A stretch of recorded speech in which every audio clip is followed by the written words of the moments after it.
Hai sob, apa kabar nih? Santuy kan? Ya nggak santuy, santuin aja sob. Film ini berkisah tentang seorang hacker yang menciptakan sebuah program berbahaya yang dapat menimbulkan perang dunia ketiga. Namun untuk menghentikan itu, hacker jahat itu harus dihentikan dengan seseorang yang juga seorang hacker. Jadi hacker baik akan memburu hacker jahat. Dan berikut adalah kisahnya. Di awal film terlihat seorang pria yang tengah asik menatap layar laptopnya. Ia diketahui sebagai Drew, yang merupakan seorang hacker hebat yang selalu termotivasi untuk mengacaukan sistem dari para teroris. Pria yang menamai dirinya sebagai Blackjack ini sedang mencoba meretas sistem dari sebuah kelompok teroris di Timur Tengah, yang sempat menyamar sebagai organisasi dari suatu kantor berita. Di tengah aksinya tersebut, Drew mendapat telepon dari salah satu temannya bernama Eric yang memberitahunya bahwa posisi Blackjack telah diketahui oleh pihak kepolisian, dan temannya itu menyuruh Drew agar bisa segera meninggalkan lokasi tersebut, termasuk dengan menghancurkan semua komputer yang bisa menjadi barang bukti atas aksinya kali ini. Dalam pelariannya, Drew sempat mengaktifkan ranjau paku melalui AI yang bernama Ahab, hingga membuat salah satu mobil yang mengejarnya terhenti, termasuk dengan meretas sistem pengereman pada mobil lainnya, yang membuat jumlah mobil yang mengejarnya pun semakin berkurang. Namun sialnya, hal tersebut tidak berlaku pada mobil keluaran lama, yang tak bisa diretas oleh Ahab. Hingga akhirnya Drew berhasil dikepung dan ditangkap oleh kelompok polisi itu. Kini Drew terlihat sudah berada di markas CIA Blacksite yang terletak di Bulgaria. Ia diinterogasi oleh Holden yang merupakan salah satu anggota dari CIA, dan mengaku telah cukup mengenalnya sejak Drew masih berusia 14 tahun. Tidak hanya itu, Holden juga mengungkapkan masa lalunya yang merupakan atasan dari Drew ketika dulu masih bekerja di sebuah perusahaan IT bernama Socom. Di tempat tersebut juga terdapat agen Connelly yang turut menjelaskan kondisi Chicago saat ini yang sedang mengalami pemadaman listrik, dan ditenggarai merupakan aksi dari pihak tertentu yang secara sengaja telah meretas sistem pengoperasian generator hingga mengakibatkan 200.000 tenaga listrik menghilang. Ia juga menyebut tentang adanya resiko yang lebih buruk jika kondisi itu tak diperbaiki dalam waktu kurang dari 6 jam. Yang mengejutkan, pelaku peretasan kali ini menggunakan sistem Pantheon yang diketahui merupakan sistem dengan teknologi tinggi dan harus membutuhkan kunci enkripsi untuk bisa membobolnya. Meski pada awalnya Drew menolak untuk bekerja sama dengan berdalih bahwa itu merupakan pekerjaan yang tidak mudah, namun pada akhirnya ia tetap melakukannya karena adanya ancaman penjara yang dituduhkan padanya. Di tempat lain, terlihat seorang hacker pria dan pacarnya yang bernama Bess sedang melakukan negosiasi harga dengan seorang makelar. Hacker itu tampaknya merupakan pelaku yang menyebabkan pemadaman listrik di Chicago, dan ia menginginkan uang senilai $10 juta untuk program Pantheon serta kunci enkripsi yang dibuatnya. Kembali ke Drew, hacker itu kini mendapatkan banyak pujian menyusul laporan tentang hidupnya listrik di Chicago yang sempat padam tadi. Semua menyangka jika itu merupakan hasil kerja dari Drew. Namun ia sendiri justru merasa terkejut dan janggal atas semua kejadian kali ini, karena ia mengaku belum melakukan apa-apa. Bahkan aksesnya pun dikunci oleh Pantheon. Drew juga mencurigai jika aksi pemadaman listrik tadi hanyalah sebuah tes saja oleh si hacker di luar sana untuk menguji kehebatan dari Pantheon yang telah diciptakannya. Drew kembali menjelaskan bahwa Pantheon merupakan sistem canggih layaknya implan yang bisa sangat berbahaya dan menimbulkan malapetaka jika tetap dibiarkan saja, kecuali bila dihentikan oleh kunci enkripsi itu sendiri. Hingga pada akhirnya, Holden pun membentuk tim khusus yang dipimpin oleh Connelly, dan Drew yang menentukan siapa anggota yang akan direkrutnya. Anggota tersebut ada Fisher yang temperamental dan ahli dalam peledakan, Gloria Miller si cewek cantik yang sangat legit sekali. Dia sangat ahli dalam pengintaian.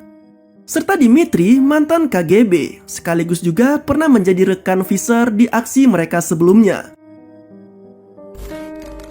Kini mereka semua dibekali persenjataan dan sebuah mobil oleh Holden, yang tanpa menunggu lama langsung menuju ke bar yang sekaligus menjadi tempat berkumpulnya para neo-Nazi. Tempat itu diyakini menjadi titik koordinat dari sosok yang sempat mengepets backdoor dari Drew, meski ia belum bisa menemukan kode enkripsi dari Pantheon itu sendiri.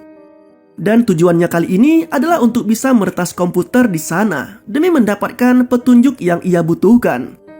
Sialnya, Connelly yang sudah sempat menyematkan chip pada laptop yang menjadi targetnya malah ketahuan dan harus berurusan dengan orang-orang di bar tersebut. Bahkan situasi semakin bertambah kacau ketika Fisher memaksa masuk ke bar. Namun akhirnya ia dan Connelly berhasil kabur dari sana.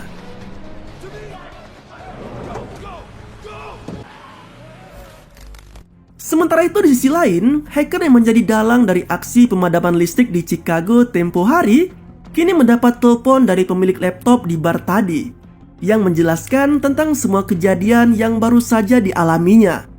Dan ia pun harus meregang nyawa atas kecerobohannya itu. Kembali ke Drew, berkat chip yang sempat dipasang pada laptop di bar tadi, ia kini sudah berhasil mendapatkan petunjuk dengan terungkapnya tabs yang menjadi nama dari hacker si pembuat Pantheon. Dan sekarang ia sedang memburu sosok makelar yang menjadi broker dari transaksi penjualan Pantheon itu sendiri. Berbekal sumber wifi di taman kota yang selalu digunakan oleh si makelar dalam mengirim tiap emailnya, Drew akhirnya berhasil menemukan sosok makelar yang dicarinya. Namun sialnya mereka justru kehilangan sosok tersebut ketika si makelar pergi ke sebuah stasiun bawah tanah. Tanpa disangka, ternyata ada pacar Tabs yang selama ini sudah mengikuti Drew dan kawan-kawan tanpa mereka ketahui. Tak lama dari itu, Holden ditembak oleh orang misterius yang menyebabkan lengannya terluka. Dan bersamaan dengan itu, ternyata ada seorang jenderal yang mendapat telepon tentang melesetnya tembakan yang ditujukan ke Holden. Connelly bersama dengan satuan polisi lainnya tengah menyergap sebuah lokasi yang diyakini menjadi tempat persembunyian si makelar. Melalui sinyal yang ada, mereka semua menuju ke lokasi sesuai dengan arahan dari Drew. Sialnya, sumber sinyal yang dituju selama ini justru berasal dari seekor keledai yang ternyata sedang membawa keranjang berisi mayat dari si makelar tadi. Situasi bahkan semakin bertambah kacau ketika Connelly dan yang lainnya mendapat serangan dari sniper misterius yang menumbangkan beberapa anggota di sana, termasuk Connelly yang dikejutkan oleh kemunculan Jennifer yang diketahui merupakan mantan rekan kerjanya sendiri dan merupakan pacar dari Tabs.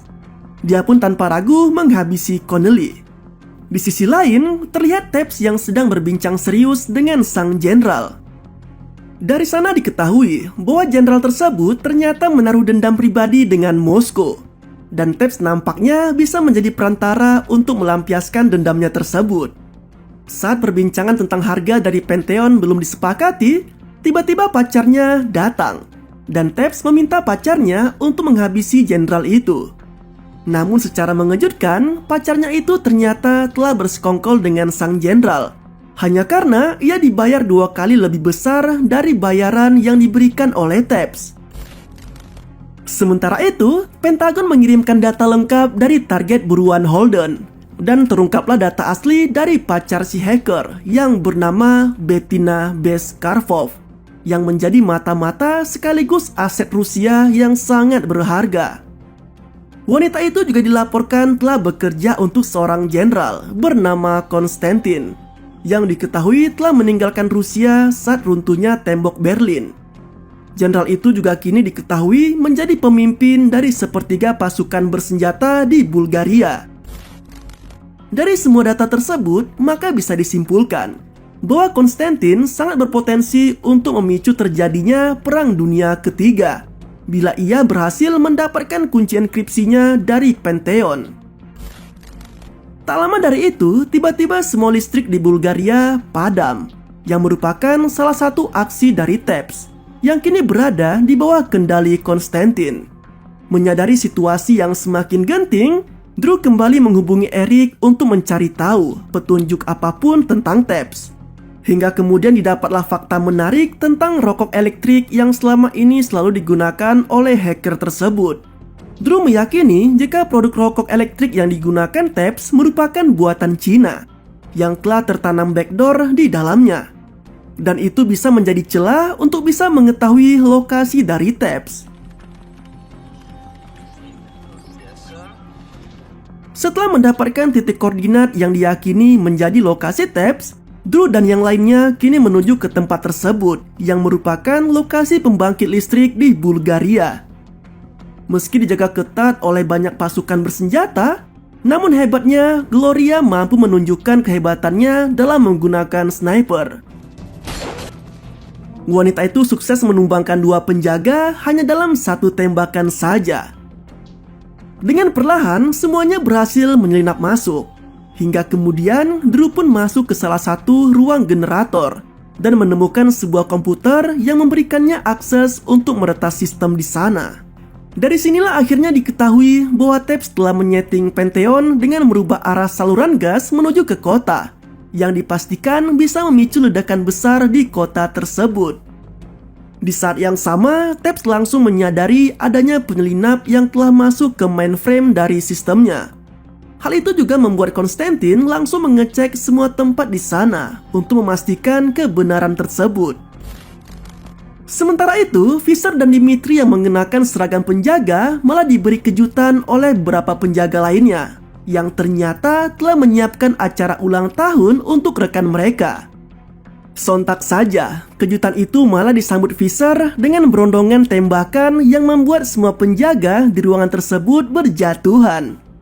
Sialnya, penjaga yang harusnya diberi kejutan ulang tahun tadi malah sekarang datang dan menyalakan alarm karena menyadari adanya penyusup yang masuk. Mendengar adanya bunyi alarm, semua penjaga pun langsung bergerak mencari penyusup yang masuk.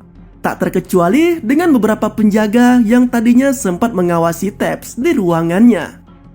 Menyadari tidak adanya penjaga yang mengawasinya, hacker itu pun memutuskan untuk pergi dari sana dengan membawa kunci enkripsi Pantheon bersamanya. Sementara itu di tempat lain, Gloria dan Drew yang sempat mendapat serangan dari 2 penjaga kini malah mendapati Tabs yang sedang berusaha kabur. Drew awalnya ingin membujuk agar Tabs mau menyerahkan kunci enkripsi yang dipegangnya. Namun hacker itu malah berusaha menyerangnya, dan tanpa sengaja Drew malah menembak lengan Tabs hingga membuatnya kabur. Dan kunci enkripsi itu pun terjatuh lalu rusak. Ia yang pada dasarnya tidak mengerti tentang sistem analog akhirnya dibantu oleh Gloria untuk bisa mengembalikan sistem saluran gas menjadi seperti semula dengan membuat jaringannya sendiri melalui kabel yang terlihat sangat berantakan. Namun di tengah upaya tersebut, Fisher menghubunginya untuk memberitahu keberadaan Bess yang menurutnya bisa menjadi penghalang baginya. Alhasil, Gloria pun merasa tertantang dan langsung mendatangi Bess untuk mengajaknya berduel. Sementara itu, Dimitri yang tadinya sempat kabur kini kembali muncul dan membantu Fisher dalam menghadapi Jenderal Konstantin. Hingga akhirnya kerjasama kedua pria konyol itu pun membuahkan hasil, di mana Fisher yang sukses meledakkan tank yang dikendarai oleh Konstantin. Sedangkan Gloria yang sempat berduel sengit melawan Bess akhirnya berhasil menghabisi mata-mata Rusia itu, bersamaan dengan berhasilnya Drew dalam memperbaiki sistem saluran gas hanya beberapa detik sebelum ledakan besar terjadi di kota itu. Keberhasilan itu pun mereka rayakan dengan menyantap kue ulang tahun yang sempat ditemukan Fisher dan Dimitri sebelumnya. Dan 1 bulan pun berlalu. Drew bersama dengan yang lainnya kini diangkat menjadi agen resmi CIA dan akan memulai kembali misi mereka yang baru. Dan film pun berakhir dengan begitu santuy. Nah, itulah alur cerita dari film berjudul The Throwaways, di mana sebuah program bisa sangat berbahaya jika dimanfaatkan untuk kejahatan. Apalagi semuanya yang saling terkoneksi. tidak akan mustahil bagi hacker untuk meretas apapun demi kepentingan tertentu.